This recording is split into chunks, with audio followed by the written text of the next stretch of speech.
Hello guys, this is Cyber, and I want to bring you in on a conversation that me and some Warframe clanmates were having. Over the past few months, some very big titles have dropped.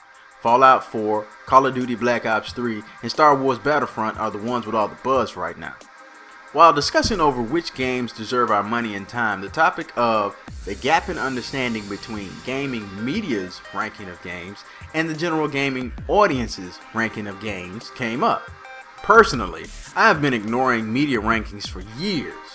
At one point, I was so frustrated with paid-for rankings that a friend and myself created a blog to develop our own rankings. We initially started with a ranking based on specific areas of game design like sound, art, and gameplay. Then we would combine these scores to create an overall score. Eventually, we dropped this type of ranking. I'll get to the reason why we dropped it soon, but first, a little history on these rankings. Back when video games were making their way into homes in a major way, there was no internet to look up the next big thing in gaming. The only source available were the gaming magazines.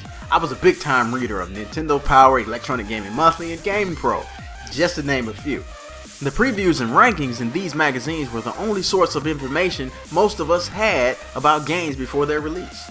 Being in this exclusive position, the gaming print media realized they could get the gaming companies to pay for better reviews and articles, which included using pre-rendered or doctored photos and inflated scores.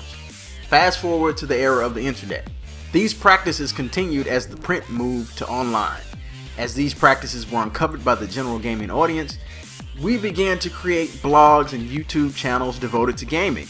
This really started out well, but because YouTube gamers are big business now, some of them have gone the way of the corrupt gaming media for the sake of exclusives, perks, and ultimately ad revenue in the form of views and clicks. Corruption is the main reason why these rankings are broke.